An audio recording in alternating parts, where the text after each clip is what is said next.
오늘 주신 하나님 말씀은 창세기 44장 18절에서 34절까지 말씀입니다. 한 절씩 교독하시겠습니다. 유다가 그에게 가까이 가서 가로되 내 주여 청컨대 종으로 내 주의 귀에 한 말씀을 고하게 하소서. 주의 종에게 노하지 마옵소서. 주는 바로와 같으심이니이다. 이전에 내 주께서 종들에게 물으시되 너희는 아비가 있느냐 아우가 있느냐 하시기에 우리가 내 주께 고하되 우리에게 아비가 있으니 노인이요 또 그 노년에 얻은 아들 소년이 있으니 그의 형은 죽고 그 어미에 끼친 것은 그뿐이므로 내 아비가 그를 사랑하나이다 하였더니 주께서 또 종들에게 이르시되 그를 내게로 데리고 내려와서 나로 그를 목도하게 하라 하시기로 우리가 내 주께 말씀하기를 그 아이는 아비를 떠나지 못할지니 떠나면 내 아비가 죽겠나이다. 주께서 또 주의 종들에게 말씀하시되 너희 말째 아우가 너희와 함께 내려오지 아니하면 너희가 다시 내 얼굴을 보지 못하리라 하시기로 우리가 주의 종 우리 아비에게로 도로 올라가서 내 주의 말씀을 그에게 구하였나이다. 그 후에 우리 아비가 다시 가서 곡물을 조금 사오라 하시기로 우리가 이르되 우리가 내려갈 수 없나이다. 우리 말째 아우가 함께하면 내려가려니와 말째 아우가 우리와 함께함이 아니면 그 사람의 얼굴을 볼 수 없음이니이다. 주의 종 우리 아비가 우리에게 이르되 너희도 알거니와 내 아내가 내게 두 아들을 낳았으나 하나는 내게서 나간 고로 내가 말하기를 정령 찢겨 죽었다 하고 내가 지금까지 그를 보지 못하거늘 너희가 이도 내게서 취하여 가려한즉 만일 죄가 그 몸에 미치면 나의 흰머리로 슬피 음부로 내려가게 하리라 하니 아비의 생명과 아이의 생명이 서로 결탁되었거늘 이제 내가 주의 종 우리 아비에게 돌아갈 때 아이가 우리와 함께 하지 아니하면 아비가 아이의 없음을 보고 죽으리니 이같이 되면 종들이 주의 종 우리 아비의 흰머리로 슬피 음부로 내려가게 함이니이다.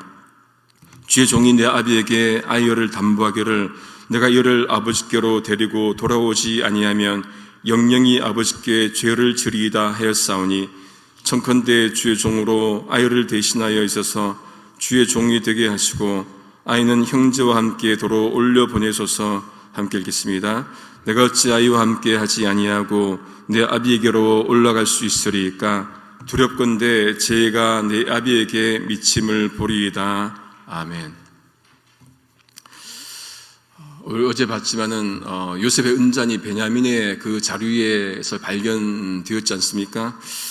그래서 요셉이 베냐민을 종으로 삼고자 합니다. 그랬더니 유다가 이렇게 대신해서 말을 합니다. 유다가 요셉을 이제 설득하는 과정들이 쭉 이제 나오게 되는데 요셉을 어떻게 표현합니까? 요셉을 주인으로 그렇게 표현을 합니다. 자신은 종으로 설정을 하죠. 그러면서 주인은 바로와 같은 분이십니다. 노하지 마옵소서. 그렇게 요셉을 높입니다. 이것은 일종의 요셉에 대한 아부이자 자신을 종으로 낮추어서 요셉을 좀 설득해 보려는 태도이기도 합니다.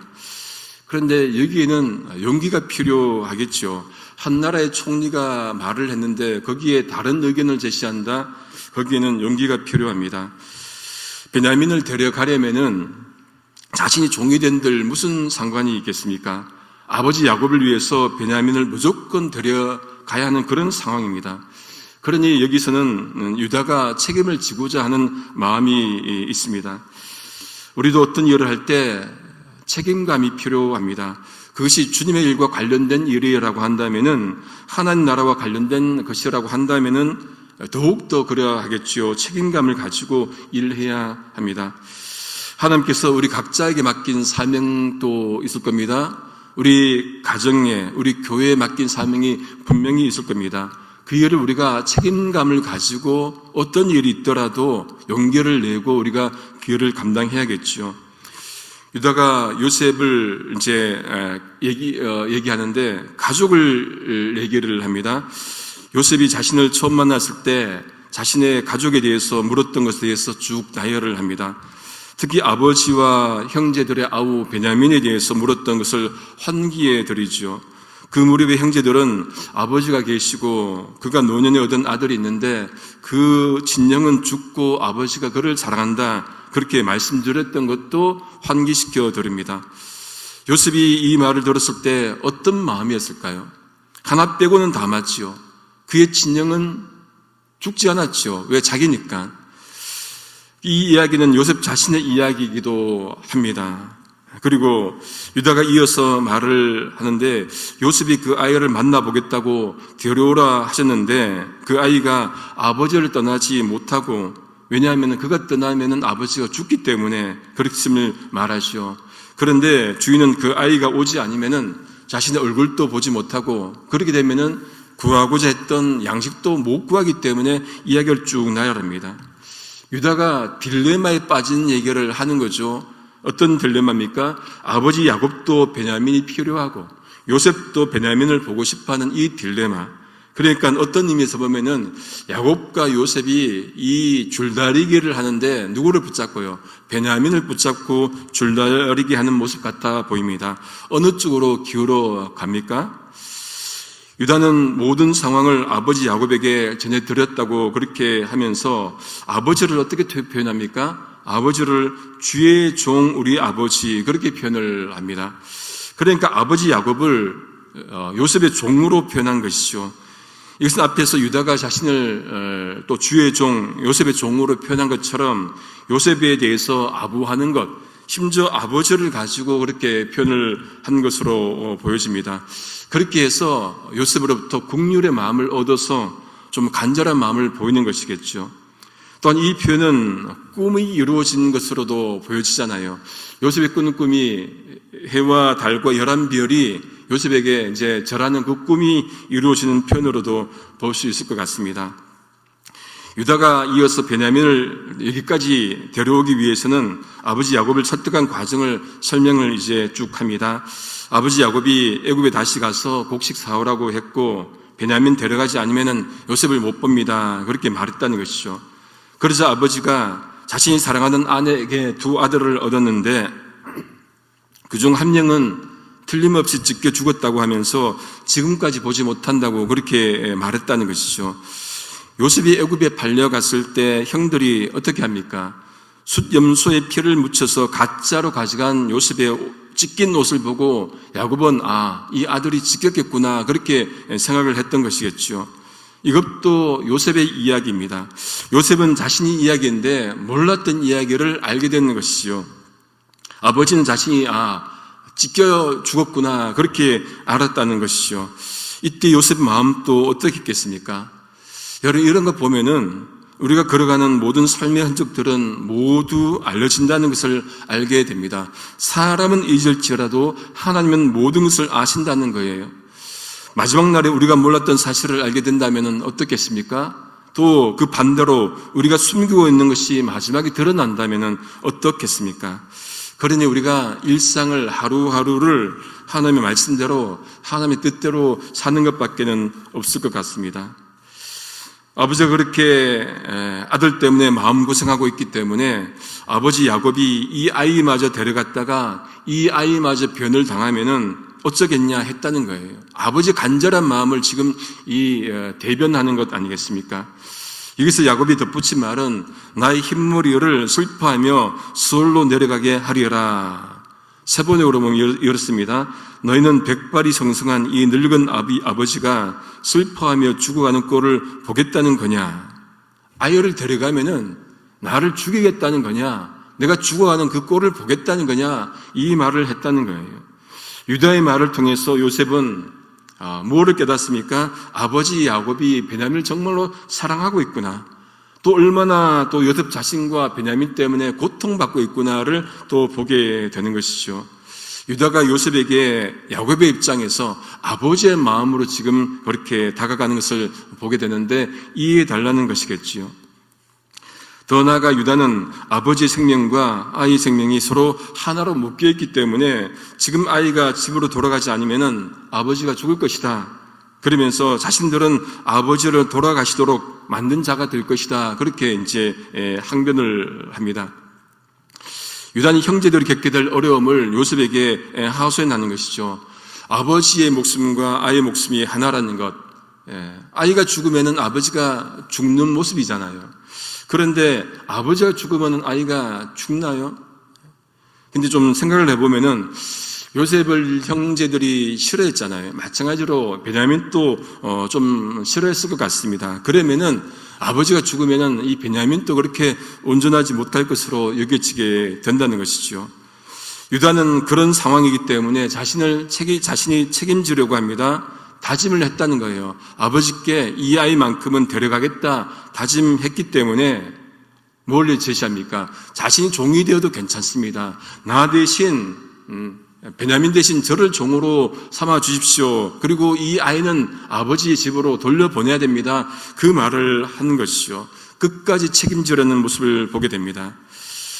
유다가 왜 이렇게 했겠습니까? 여러분, 유다는 요셉을 판 어떤 의미에서 장본이기도 한 것이죠. 창세기 37장 26절 27절입니다. 유다가 개역개정입니다. 유다가 자기 형제에게 이르되 우리가 우리 동생을 죽이고 그의 피를 덮어둔들 무엇이 유익할까? 자, 그를 이스마엘 사람들에게 팔고 그에게 우리 손을 대지 말자. 그는 우리의 동생이요 우리의 혈육이니라 하매 그의 형제들이 청종하였더라. 물론 유다가 요셉이 죽는 것을 막았지만은 판 장본이기도 하죠. 그 어떤 죄책감이 한편으로 있지 않겠습니까? 그러니 동생 베냐민마저 그렇게 데려가지 못하면은 그 죄책감으로 시달려서 어떻게 살겠습니까?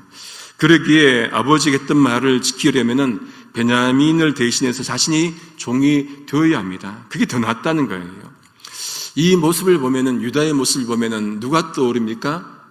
어느 예표입니까? 우리 주 예수 그리스도의 모습을 예표하는 그림 같아 보입니다.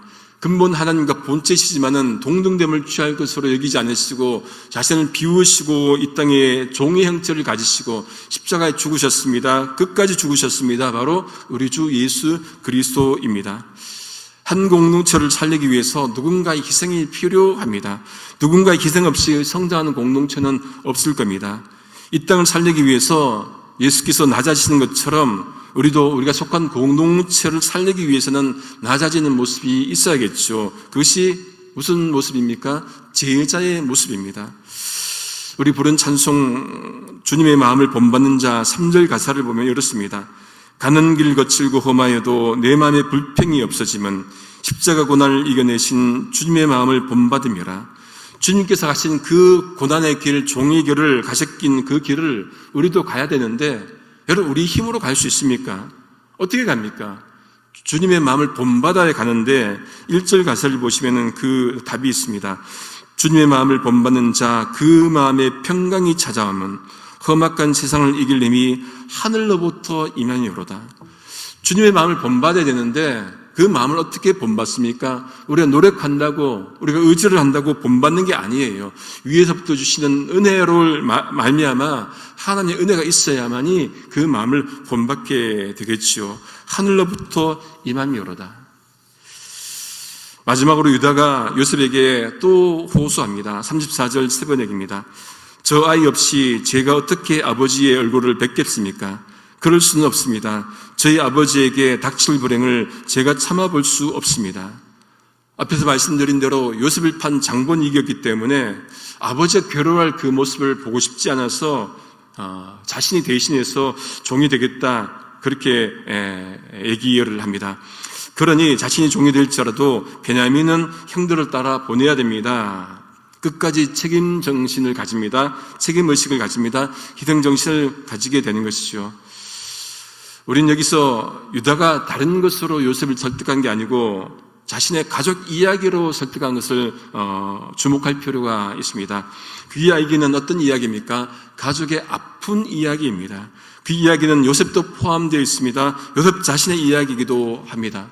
여러분, 우리는 모두가 이야기가 있는 존재들이에요. 한 분 한 분 이야기가 다 유니크합니다. 독특합니다. 공통된 이야기가 별로 없을 거예요.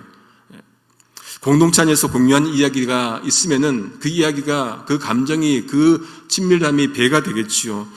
비록 요셉이 총리로서 형제들에게 권위를 부리는 위치에 있지만은 이 유다가 이 이야기를 계속하자 우리 다음 장에 보겠지만은 요셉의 마음이 움직입니다. 그건 이야기 갖고 있는 힘이겠지요. 말씀을 정리합니다. 우리 자신에게는 어떤 이야기가 있습니까? 우리 가족에게는, 우리 공동체에게는 어떤 이야기가 있습니까? 그 속에는 아픈 이야기도 있을 겁니다. 그 아픈 이야기도 자기의 이야기죠. 그 이야기가 소중합니다. 어떻게 살아왔던 우리가 자기 각자의 이야기는 누구도 대신할 수 없는, 누구도 얘기할 수 없는 자기만의 이야기 아니겠습니까? 그 이야기를 잘 되새기고 살릴 필요가 있는 거예요. 요즘은 인터넷이 AI가 발달해갖고 자기 이야기를 이렇게 인터넷으로 이렇게 아예 녹음시키면은 책으로도 나오더라고요. 그 이야기를 우리가 잘 간직하는 게 필요하죠. 그러면 후손들에게 또 넘겨줄 수 있고, 영어로도 되고, 다 돼요.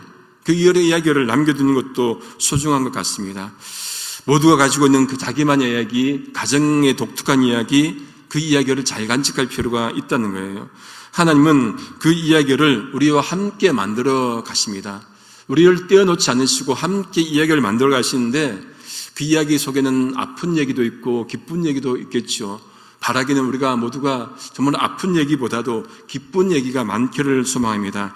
우리 가정 이야기가 그래서 정말로 살아계신 삼위일체 하나님을 드러내고 이 땅에 또 복음을 증거하는 그런 도구로 쓰임받기를 성부, 성자, 성령이신 삼위일체 하나님의 이름으로 소망합니다.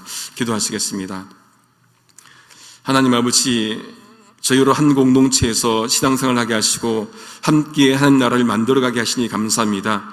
우리 공동체가 하나님 앞에서 함께 아파하고 함께 연대하며 함께 책임지는 자세를 가질 수 있도록 인도해 주옵소서. 그러기 위해 주님이 보여주신 낮은 자의 삶을, 종의 삶을 우리도 살아가도록 도와주옵소서. 예수님의 이름으로 기도드립니다. 아멘.